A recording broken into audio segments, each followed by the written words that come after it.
Por 1000 anos, a Santa Igreja Católica reinara sobre o rei e sobre os camponeses como a maior potência da Idade Média. A Igreja-Estado Católica Romana surgiu do meio de 10 tribos, monarquias originais da Europa.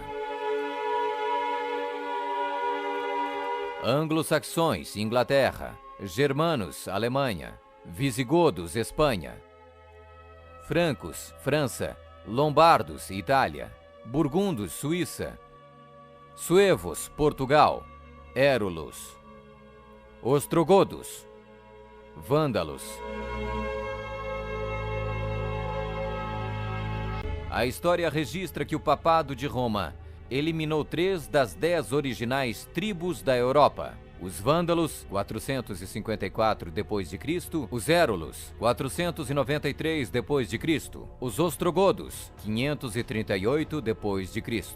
O imperador católico Zeno preparou um tratado com os ostrogodos em 487, o qual resultou na erradicação do reino ariano dos érulos em 493. E o imperador católico Justiniano exterminou os vândalos arianos em 534 e, significativamente, quebrou o poder dos arianos ostrogodos em 538. Assim foram os 3 chifres de Daniel: os érulos, os vândalos e os ostrogodos, arrancados pela raiz.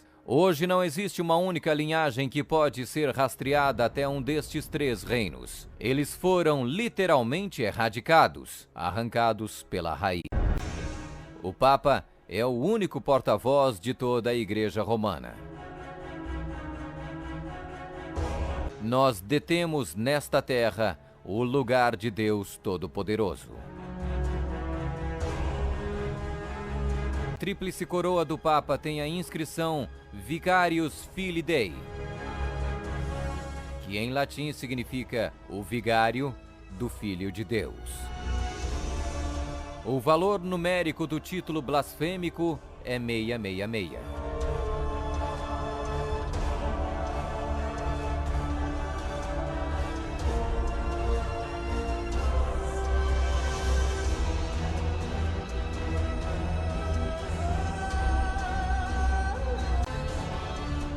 A Sagrada Escritura define blasfêmia como 1.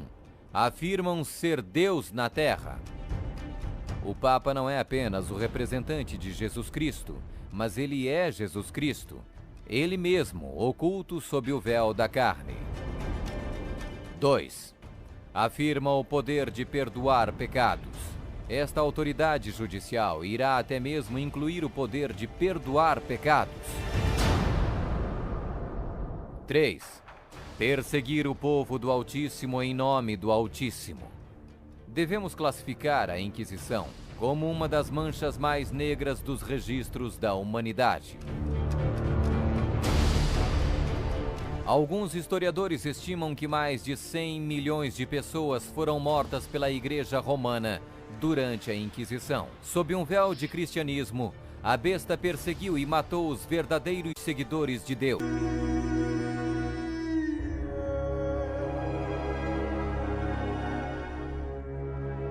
Que a Igreja de Roma derramou mais sangue inocente do que qualquer outra instituição que tenha existido na humanidade não será colocada em dúvida por nenhum protestante que possua bons conhecimentos de história.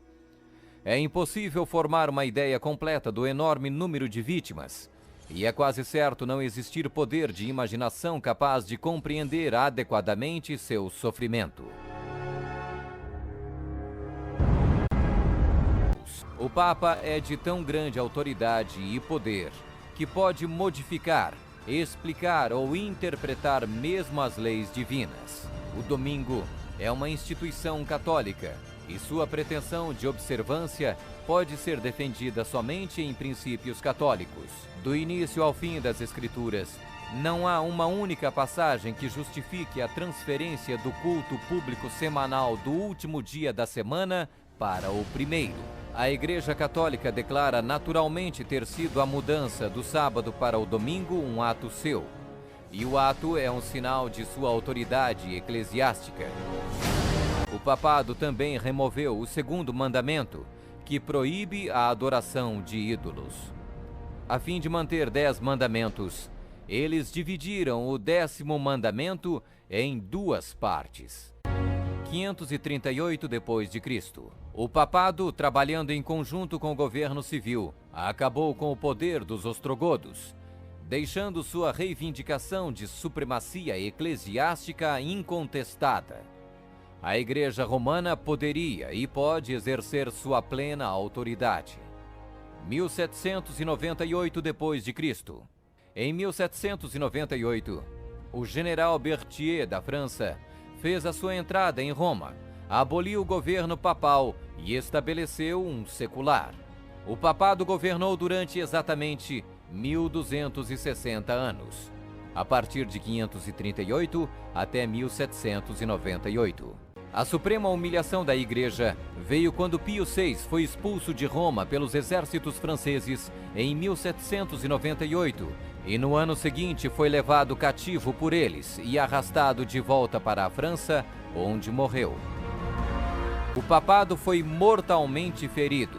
O general Berthier aboliu o governo papal.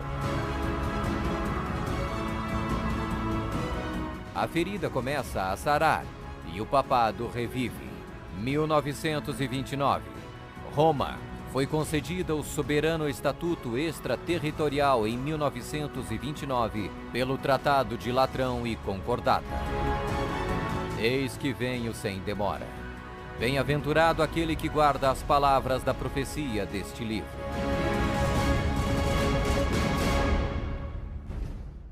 A Igreja Católica Romana e a cidade e estado do Vaticano são sinônimos. O Tratado de Latrão, Papa Pio XI, Mussolini, 1929, declarou o Vaticano um estado independente e reconheceu a soberania do Papa dentro da cidade. Os pactos consistiam de um tratado político que criou a cidade-estado do Vaticano e deu reconhecimento total da soberania à Santa Sé.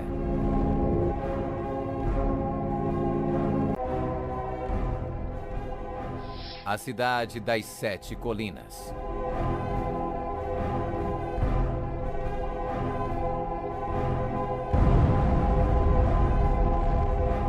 Palatino, o Capitólio, o Aventino, Célio, Esquilino, o Viminale, Quirinale, o local histórico de Roma nas famosas 7 colinas, foi ocupado durante a Idade do Bronze.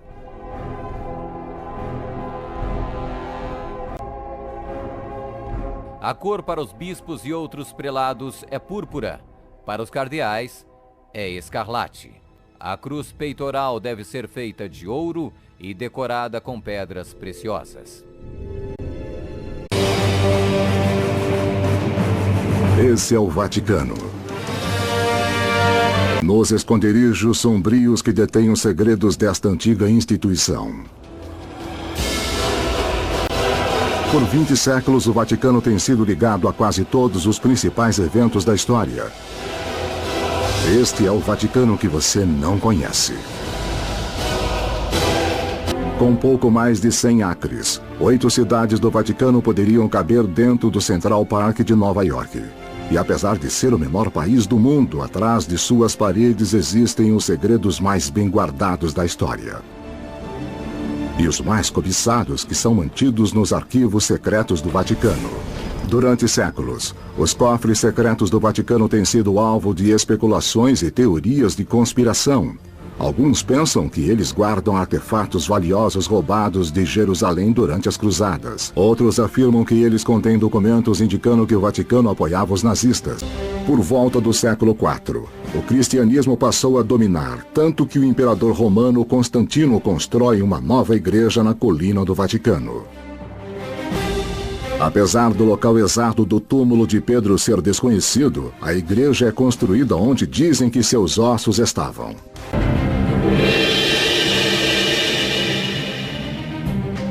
Julho de 2000. Toda vez que um presidente eleito encontra um papa, a ocasião é cheia de protocolo. Eles tiram fotos. Eles trocam presentes. É lindo. Vamos ter que achar um lugar de honra para isso. Mantendo a tradição do Vaticano, as mulheres se vestem de preto e todas usam um véu. Mas depois que a pompa e a ostentação acabam, o presidente e o Papa sentam-se para uma discussão séria. O que eu quero explicar... Por que os presidentes se sentem compelidos a se reunir com os papas? Afinal, os Estados Unidos não possuem diplomacia de alto nível com qualquer outra religião. Nós não nos relacionamos com a Santa Sé do ponto de vista religioso. O foco está na política externa. Kennedy sabe que os olhos do país estão nele. Quando encontra o Papa, ele não beija o anel papal, como é de costume. Em vez disso, Kennedy oferece sua mão. Os americanos entendem a mensagem. Ele não colocaria sua religião à frente de seu país.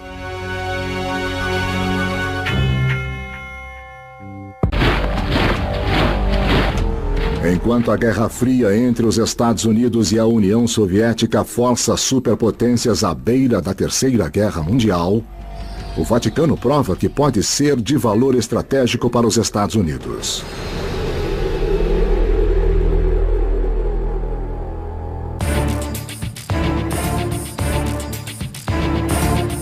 O presidente Ronald Reagan faz a sua primeira visita ao Papa João Paulo II em julho de 1982. O político conservador e o padre polonês logo percebem que eles compartilham uma convicção comum, que o comunismo é uma ameaça aos direitos humanos em todo o mundo. Muitos historiadores veem essas duas pessoas se unindo como resultado de um propósito comum. E claramente, na queda do comunismo e na queda do Muro de Berlim, houve muita concordância por parte dessas duas pessoas.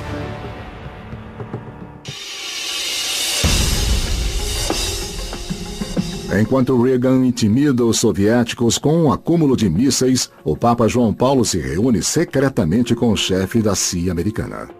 Os soviéticos respondem usando padres da Europa Oriental para se infiltrar no Vaticano e espionar o Papa. Logo depois, em 1984, os Estados Unidos abrem a sua própria embaixada no Vaticano. 5 anos depois, o Muro de Berlim desmorona e um novo capítulo é aberto nas relações entre o Vaticano e os Estados Unidos. Faz um pouco mais de 27 anos agora que temos relações diplomáticas formais. Ao longo dos anos, o Vaticano tem provado ser uma fonte de informações valiosas. Nenhuma outra organização global tem cidadãos vivendo e trabalhando em quase todos os países do mundo. O Papa tem olhos e ouvidos em toda parte. Sua Santidade também atua como diplomata-chefe para a Igreja, chamando os líderes mundiais e exercendo a influência católica sobre quem está no poder. Eu quero abençoar a França e o presidente. Bem escondido no Vaticano existe um quarto,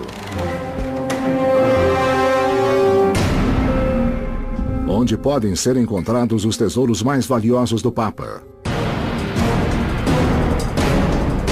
As prateleiras da sacristia papal estão cheias de artefatos preciosos de prata e ouro, presentes de valor inestimável de monarcas europeus de séculos de existência. E esta é apenas uma fração da riqueza da Igreja.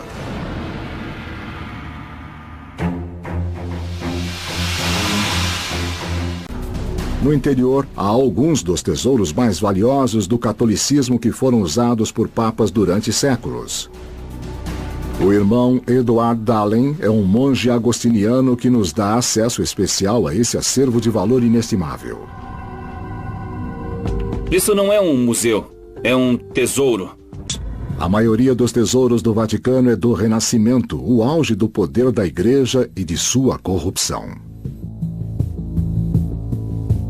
O papado se torna um joguete dessas grandes famílias por toda a Itália. Essas famílias começam a subir ao poder e essas famílias, depois de terem esse acesso, têm tanto dinheiro que começam a desejar e a assumir a autoridade em um nível mais amplo. O papado torna-se a maior joia da coroa. E que melhor coisa poderia um pai ou uma mãe querer para o seu filho do que esse filho ser um papa? Uma dessas famílias são os Borgias. Em 1492, o cardeal Rodrigo Borgia tornou-se o Papa Alexandre VI, quando mulas carregadas com prata da família são usadas para subornar os cardeais na eleição. Depois de virar Papa, ele envenena seus cardeais rivais e aí aceita subornos para preencher os seus lugares. É certo que havia papas que não eram os mais santos dos homens. Houve uma corrupção estabelecida por indivíduos que se tornaram ambiciosos pelo poder secular. E, infelizmente, não foram grandes momentos na história da igreja. Estes papas viviam como reis, eram corruptos, debochados, faziam festas suntuosas. Eles construíram palácios luxuosos para si.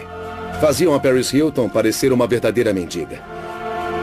Foram esses papas terríveis, esses papas malignos, que criaram as coisas que os bandos de peregrinos até hoje vão ver no Vaticano. É uma ironia e tanto, não acha? O verdadeiro segredo da riqueza do Vaticano está aqui em uma torre de pedra antiga.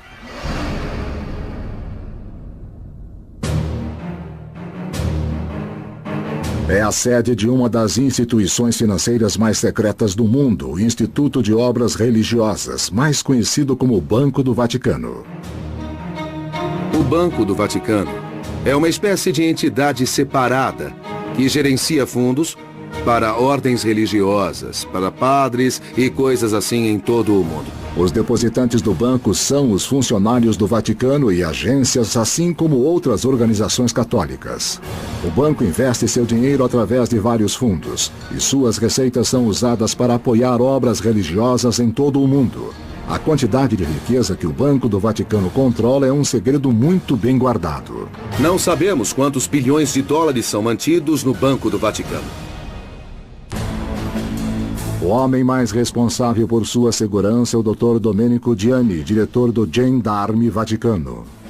O corpo de gendarmeria é a polícia do Estado do Vaticano e é responsável por todas as questões relativas à segurança.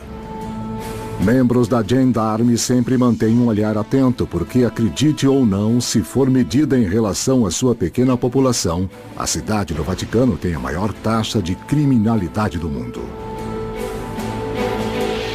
Mas os gendarmes não são os únicos a proteger sua santidade. Os papas têm sido defendidos há séculos por uma ordem militar de elite. A Guarda Suíça nasceu em 1505, quando o Papa Júlio II contratou sua própria força de mercenários para a proteção. Não se engane pelo seu traje cerimonial.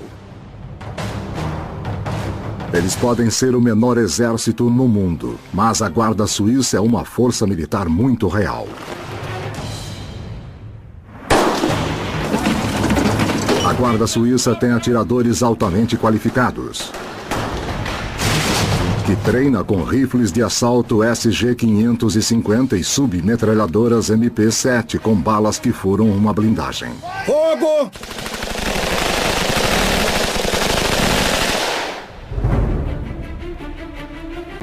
Na Idade Média, o Papa era um general, porque a maneira mais eficiente de espalhar o Evangelho era com exércitos. Às vezes havia conversões forçadas, ou as cruzadas. Às vezes os líderes católicos cometiam pecados terríveis em nome do Evangelho. Pessoas que, em teoria, encarnavam os valores do Evangelho. Através dos tempos, a mensagem da Igreja continua a mesma, mas o Vaticano tem encontrado uma maneira menos sangrenta de espalhar o Evangelho. Galileu Galilei, agora conhecido como o pai da ciência moderna, foi um físico, astrônomo e matemático italiano do século XVII. Inspirado pelas teorias de Copérnico, Galileu descobriu evidências de que a Terra, na verdade, gira em torno do Sol. A ideia de que a Terra girava em torno do Sol e não o contrário, como sempre haviam ensinado, era uma coisa muito assustadora. Não era algo que o Vaticano estava pronto para aceitar. Houve muito medo ao informarem sua decisão e a condenação de Galileu. E também foi uma questão de autoridade. Eles não gostaram do fato de Galileu dizer, olha, esse é o lance, não há como vocês negarem. Eles disseram, sim, há um modo de negarmos isso, porque até dizermos que é um fato, não é um fato. Julgado ante a Inquisição sob suspeita de heresia e obrigado a retratar publicamente seus pontos de vista, Galileu foi condenado à prisão domiciliar, forçado a manter sua visão de mundo a portas fechadas para o resto de sua vida. Na capela do Papa, a família papal e os cardeais oferecem suas últimas orações sobre seu corpo.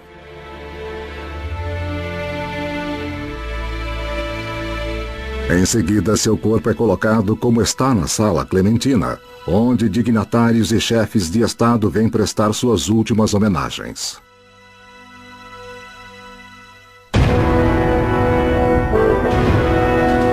E finalmente o corpo é movido para a Basílica de São Pedro, onde o público pode lamentar seu líder caído.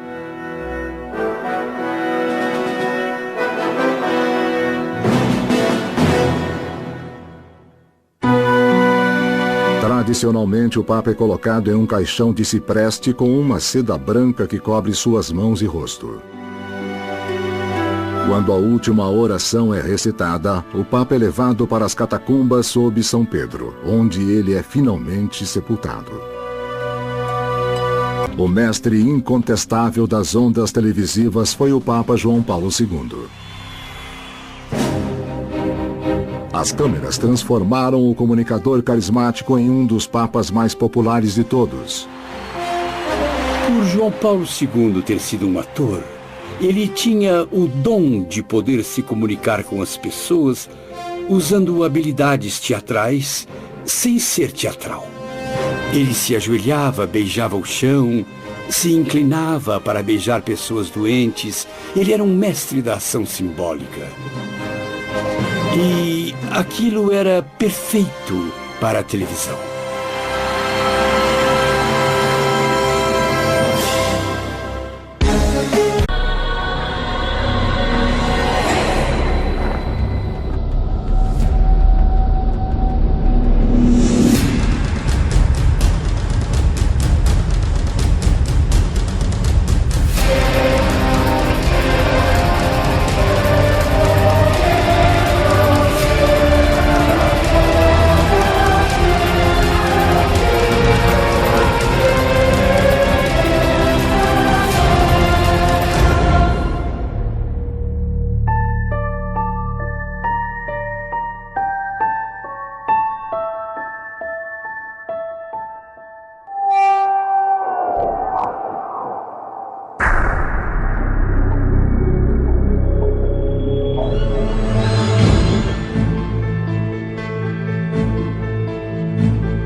Occupacite in mea commemoratio.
por que é que você está assim, tão espantado? Vou lhe contar o significado secreto da mulher e do monstro que a carrega, o qual tem 7 cabeças e 10 chifres.